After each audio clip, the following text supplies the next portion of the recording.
that big question that's hanging over everything right now is actually I don't even know if you think this should be a point of debate pa, but you know what happened last year, di ba, sa Senado?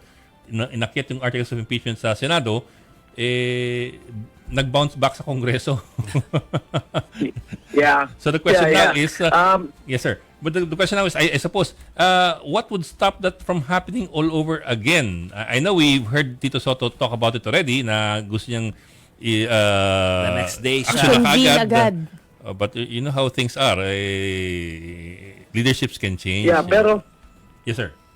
what well I don't know kung bakit wala namang talagang choice yung individual senators not to accept, 'di ba? Parang it's the Senate that shall convene as an impeachment court. I think it's not even a choice whether they want to accept or not to reject the transmittal of the impeachment complaint, kasi sinabi naman, very clear naman na the exclusive power to initiate impeachment process is with the House of Representatives, and the exclusive power to try and decide is the Senate. Ngayon, kung ayaw nung iba ng impeachment process, doon na lang nila i-translate yung boto nila into a no vote, not to convict.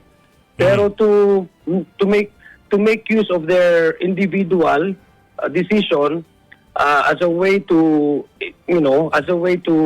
probably put the question whether the Senate needs to or not, or has a choice to convert it into an impeachment court, is, to me, it's already a far-fetched idea.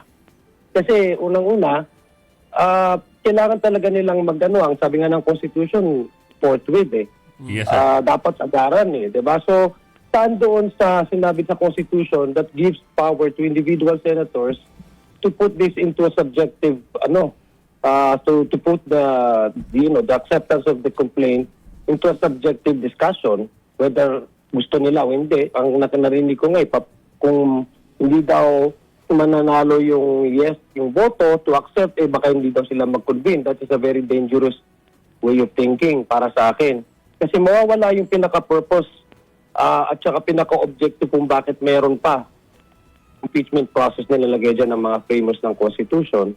How can we hold these impeachable officers accountable if ganun pala yung magiging sitwasyon na meron silang choice whether to accept or not to accept?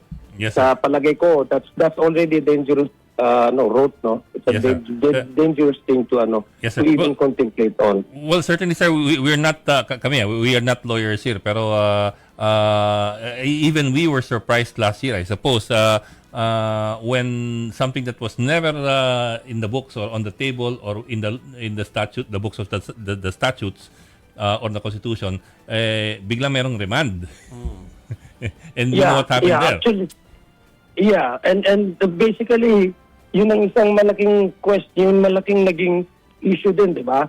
Kasi nga nagkaroon ng back and forth kaya nagkaroon din ng back and forth na talakayan, and it exposes many things, no? I mean, even the legal community have so many interpretation kung mayroon bang ganon na way. Pero it's the water under the bridge, kasi ang Supreme Court meron na silang resolution din when it comes to the impeachment of last year. So ang sa atin lang ay looking forward, sa palagay ko ngayon wala na atang dapat na pagdiskusyonan pag yung transmittal ng impeachment complaint ay nasa Senado na. Kung paano Dapat na, para sa akin that I'm just not just a member of the House but as a ordinary citizen. Nakita na nga natin sa survey, mataas nga yung survey na gustong malaman at gustong ng taong bayan kung ano ba talaga yung mga ebidensya na pwedeng mapag-usapan sa korte. In fact, tumataas nga yung survey doon sa ating mga kababayan supporting ang impeachment. Ibig sabihin, gusto nila na mapag-usapan ito sa proper venue, which is the trial at the Senate. Good evening, Kong. Si Chicky Verhel po ito. Paano po, Kong, kung ano po dapat ang gagawin ng mga mambabatas na gustong sumunod dun sa nakasaad po sa Constitution na forthwith, kailangan mag-convene agad, kailangan magkaroon ng trial after, kung sakaling magbobotohan pa sila kung magko-convene ba o hindi?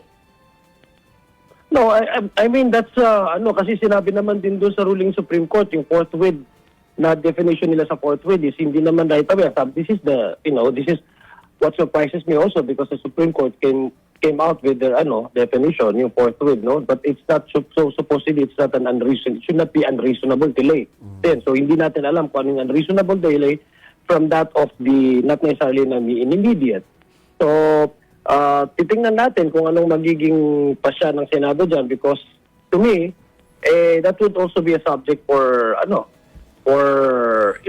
kung hindi nila i-subject nila to intervote, then probably there will be concerned citizens that might also go to the court and really file some unnecessary petition para maklaro at maanuhan ng Senado, masabihan ng Senado talaga na kailangan talaga na hindi dapat masubmit. Kung ako tatanungin mo, it should not be put into a vote. It should not be put into the choice or the discretion of the individual senators whether or not to convert the Senate into an impeachment court once they have already received the transmittal of the complaints, articles of impeachment.